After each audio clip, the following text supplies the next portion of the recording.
Hey guys, just a quick message before the actual video. If you are a new subscriber to this channel, welcome and thank you so much for joining us. If you are new to this channel, you might not know that I am going to be putting up a Q&A on Saturday. I did have an announcement video where you could post your questions that went up at the beginning of October, but there's been a few people join the channel recently who may not have been aware of that, and as part of that I am actually doing a giveaway. So I wanted to give you guys an opportunity to still go in the draw to get a book. So if you go to that video, which I have put in the eye above and in the description below, and post a comment saying pick me, you must be subscribed to my channel to be able to go in the draw, but that just means that I will know that I can add extra names to my little cup, and I will do a draw on Saturday and add it to my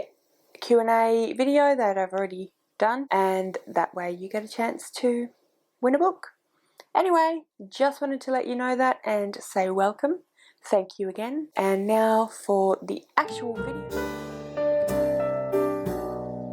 Alright, so today we are doing the Barking About Books tag that was created by Eric over at Break Even Books. I will link the original tag in the description below. You should go and check out Eric's channel. He is fantastic. If you haven't already subscribed to him, definitely do so. So Eric created this tag because he wanted to make sort of an ode to his best friend and beautiful little puppy dog, who I really have forgotten the dog's name, which I feel bad about. Why don't I look it up? Max is the name of his dog, and unfortunately Max has passed. So Eric wanted to do a bit of a shout out, an ode to Max, and so he made this Barking About Books tag. It is a really fun tag. I really wanted to do it today. At the end of the tag, it does suggest that you talk a little bit about your own pet or pets. The tag even is specifically for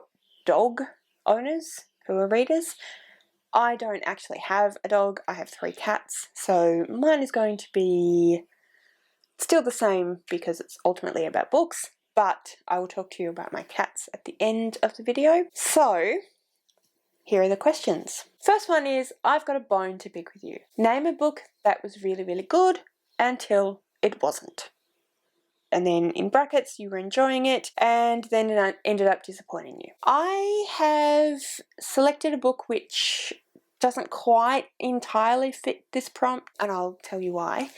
That is Pang the Wandering Shaolin Monk by Ben Kostas. It's not that I wasn't enjoying this book or that it disappointed me in the storyline or the art or anything like that. It is that I really am not much of a graphic novel reader. I am trying, and I would like to develop more of a graphic novel reading habit. I did read Pumpkinheads by Rainbow Rowell and Faith Erin Hicks a couple of months ago and really, really, really enjoyed it. I have read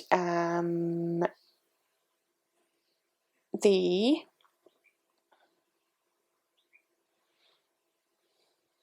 Order of the Stick graphic novels and really enjoyed those, and I have read the Buffy the Vampire Slayer season 8 and really enjoyed those, but I think there are other reasons why I've liked those books and not necessarily liked other graphic novels as much, and I think with this one it was just a bit too dense for me.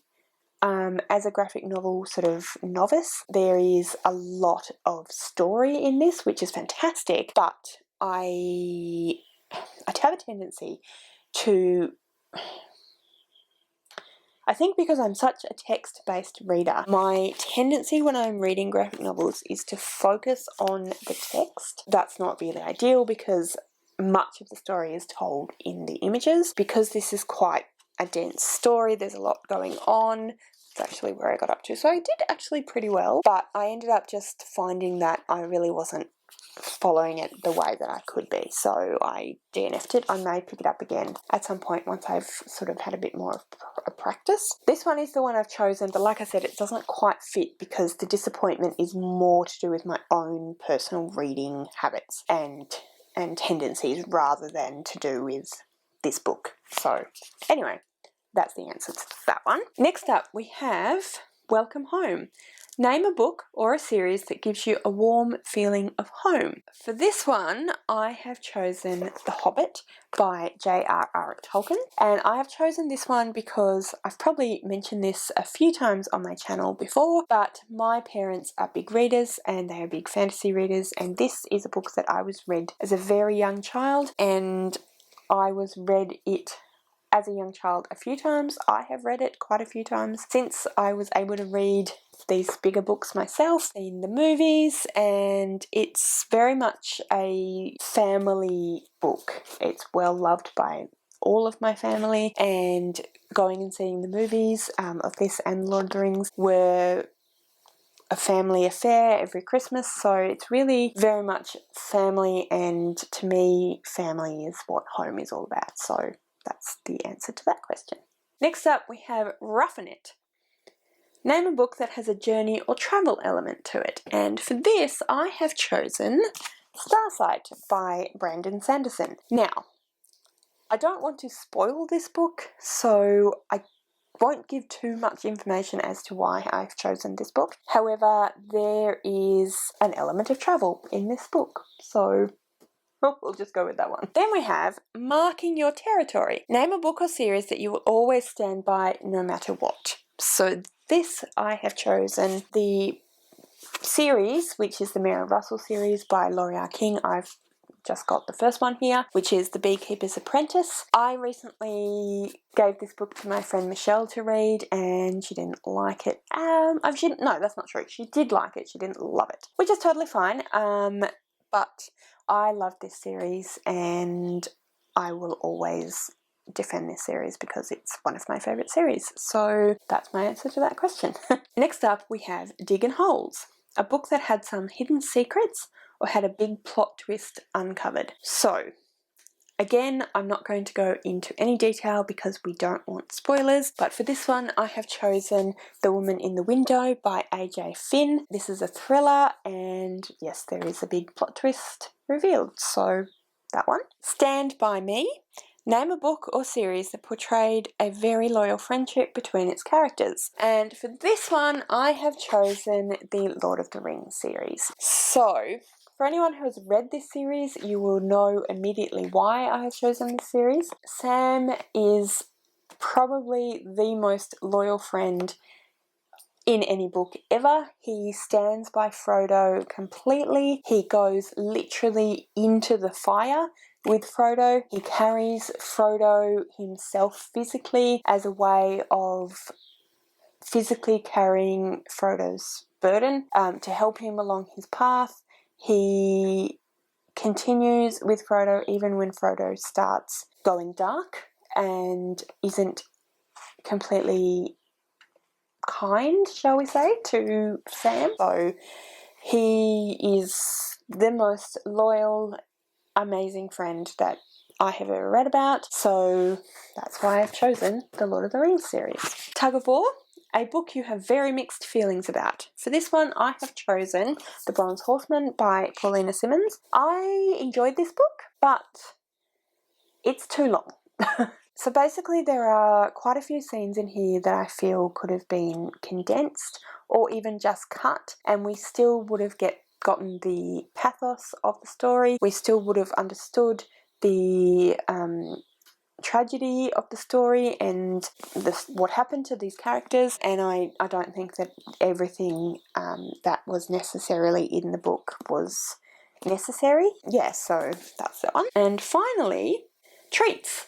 A book that you are super excited about and will reward yourself by reading it. And for this one, I have chosen The Bone Season by Samantha Shannon. I have never read the Bone Season series by Samantha Shannon. I had not read any Samantha Shannon until this year when I read The Priory of the Orange Tree. And if you have been around for a while, you would have seen that I loved that book. It is definitely one of my favourite books this year, if not one of my favourite books now of all time. It's just so well written, it's just so beautifully executed, the descriptions are amazing, the characters are really well done, the storyline is fantastic. I thoroughly enjoyed that book and I'm super excited to read anything else that Samantha Shannon has written. So I really want to start with the Bone Season, which is this one. So then it says, tag some other booktubers and share a little bit about your pets. So I would really like to tag Connor from Connor's Library Corner, so I am going to tag him, but I don't think he has any pets, but I think he'll enjoy the tag. So Connor, you are tagged. I'm also going to tag Faye from Mystery Date with a Book. She has the cutest little puppy dog called Millie. I think it was Millie's birthday recently, and I know that Faye just adores Millie, so I think she will enjoy doing this tag. I'm also going to tag Kaz from Cats and Camera. She has, I don't actually know how many cats, but she has quite a few cats and they are adorable, and I've mentioned her in another tag that I've done, but she does this really cute little thing where she tells you she's going to have a word from her sponsors and then just shows you a video of her cats, which I think is just adorable. So I want to tag Kaz, and trying to think who else has pets. I'm going to tag Spine Breakers. Now they always do their videos at one of their houses, so whichever house they are filming at, I think it's Megan's, she has a few pets, I believe. The one that always appears in the videos is Murphy, I think, and he is super cute, so I'm going to tag the Spine Breakers. I think they'll have a lot of fun doing this video. I don't know if Sue has animals, but I'm sure that she will love answering the questions anyway. So those are all the people that I'm going to tag. If you want to do this tag and I didn't tag you, then feel free, consider yourself tagged. And now I'm going to tell you a little bit about my pets. So I have 3 cats. If you have watched any video of mine apart from this one, pretty much all of my videos, like I said, apart from this one, have one or more than one of 3 cats that we have. We have Peanut and Pistachio, who are from the same litter, and they were Rowan's cats before he and I met. And then we have Shade, who was my cat before he and I met. Shade was a rescue cat. The other 2 were rescue cats as well. They were from the cat's home, but Shade was actually found by a person that worked for the Botanical Gardens, and she was found in the Botanical Gardens, her and her siblings, and were taken from the Botanical Gardens. Then that person was trying to rehome the cats, so I went and had a look and we selected Shade. My sister and I selected Shade, and she has some interesting habits, but she's incredibly cute. They're all 3 very, very cute. We love them very, very much. They're a little bit spoilt, but they are our babies, so we wouldn't have it any other way. So we have, like I said, Shade, we have Peanut, and we have Pistachio.